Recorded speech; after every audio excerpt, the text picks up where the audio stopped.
It was a Tuesday morning like any other in the small town of Elmsworth, a place where nothing much ever changed.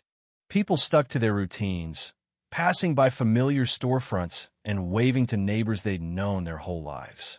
And in that sleepy rhythm, tucked behind the corner gas station, was a modest garage where 28-year-old Travis Miller spent most of his days. Grease-stained jeans, a dusty blue work shirt with his name embroidered above the chest pocket, and fingers permanently marked with oil defined him more than any resume ever could. That morning, the air in the garage was thick with the scent of motor oil, rubber, and the hum of quiet effort. Travis was crouched beside a rusted Honda Civic, tightening a bolt beneath the chassis, when he first heard Ida's soft, scraping sound, faint but persistent, like something being dragged along pavement. Curious, he stood, wiped his hands on a rag, and stepped outside. Coming slowly up the sidewalk was an elderly woman, hunched over a broken mobility scooter. Her hands trembled as she struggled to push it forward, the wheels catching on every crack in the concrete. Gray hair framed a face lined with exhaustion and quiet pride. Cars zipped by without slowing. Pedestrians glanced and kept walking. Travis didn't hesitate. He jogged over and gently placed a hand on the scooter. "Ma'am, let me help you," he said softly. She looked up, startled, eyes rimmed red with fatigue, and nodded wordlessly. "It just stopped," she murmured. "Can't walk far without it." "Don't worry," Travis said, already steering the scooter toward his garage. "Let's get you out of the sun and take a look." He had no idea that moment, barely a few minutes of kindness would cost him his job and change everything. Inside, Travis offered her a seat in the shade and got to work. The scooter was a decades-old model with brittle wiring and a battery that hadn't been updated since before smartphones were invented. He didn't ask her name or financial situation. He didn't quote a price. He simply worked, carefully replacing wires, realigning parts, and eventually installing a fresh battery from his own inventory. 2 hours passed. When he finally rolled the scooter back to her, fully functional, she stared in disbelief. "How much do I owe you?" she asked, voice shaking. "Nothing," he replied with a warm smile. "Just ride safe, okay?" She didn't say much more, just thanked him, quietly, and rode away. But across the street, parked in a sleek black Mercedes, someone had been watching, listening, taking notes. The next morning, Travis showed up at work as usual. The garage was still cool with the early air, but his manager, Derek, stood at the door, arms crossed, clipboard in hand. "We need to talk," Derek said flatly. Travis blinked. "Okay. You performed unauthorized repairs yesterday," Derek continued. "Used company inventory. Didn't charge the customer. That's theft. She couldn't afford it. You're fired." The words hit like a slap. Derek didn't explain further, just turned and walked inside, leaving Travis standing alone as the door slammed shut. Jobless. No warning. No apology. With trembling hands, Travis packed up what little he had into a cardboard box his wrench set, a stained rag, and a photo of him and his grandfather beside their first rebuilt engine. He walked the familiar streets of Elmsworth, now unfamiliar with shame. Whispers followed him. People glanced, but didn't speak. By the time he reached his tiny apartment above a diner, the weight of it all crushed him. Rent was due. Bills were stacking up. And now nothing. He slumped onto his couch, the world pressing down. That's when the knock came. He hesitated, then opened the door. Standing before him was a man in a gray suit, dark sunglasses, calm as stone. Behind him, parked at the curb, a deep navy blue Rolls-Royce idled, sleek and quiet. "Mr. Travis Miller?" the man asked. "Yes. I'm here on behalf of MS. Evelyn Carrington. She requests your presence." Before he could respond, the tinted window of the Rolls-Royce lowered slowly. Inside sat the same woman from the day before, but this time, she looked different. No scarf, no exhaustion.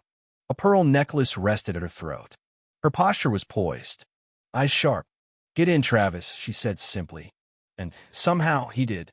Inside the Rolls, she turned to him. "You gave me something yesterday that can't be bought, kindness when no one was watching. I've been looking for someone like you."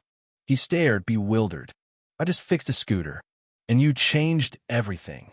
The car turned, and Travis's eyes widened. Ahead, lining the street, was a convoy of luxury vehicles, Bentleys, Lamborghinis, Teslas, all idling in silent formation. People gathered on sidewalks, phones out, mouths agape. The Rolls led the procession to the edge of town, to an old warehouse that had long been abandoned. Only now its doors were wide open. Evelyn stepped out. "Follow me." Inside, Travis walked into something he couldn't believe: rows of electric scooters, custom-designed vehicles, engineers bustling between state-of-the-art workstations. Machines hummed with life. It wasn't a garage. It was a movement. "This is Carrington Mobility," Evelyn said. "We've been building quietly. Not for fame. For impact." She paused. "I've had everything money can buy. But I want to build something different. And I want someone like you to help lead it." He stammered. "Why me?" "Because you helped a woman who looked like she had nothing. You didn't know who I was. And you didn't ask."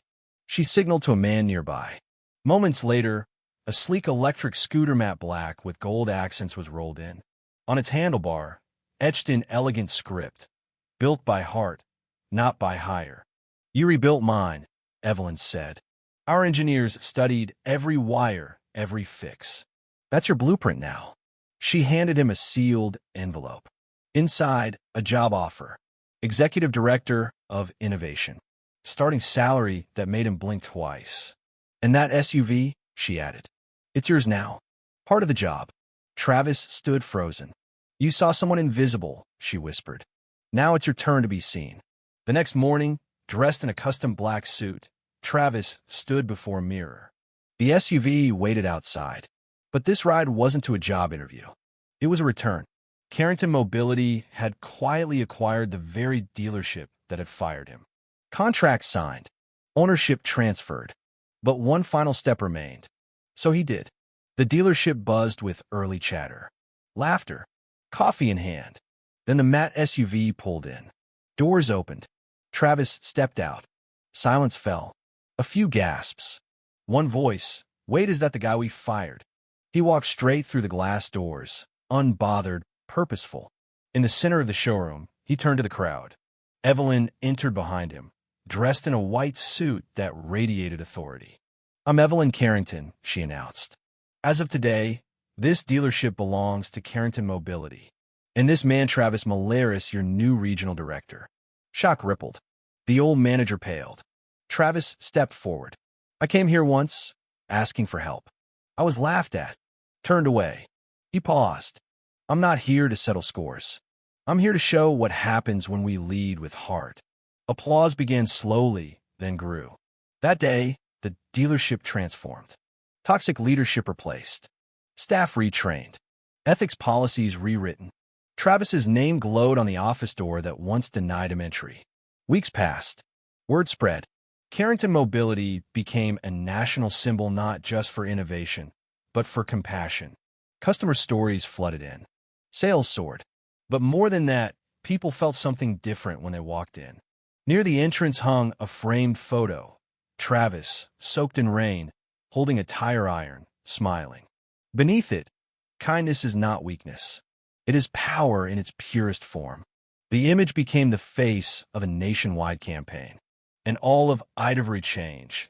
Every ripple began with one man who chose to help when no one was watching.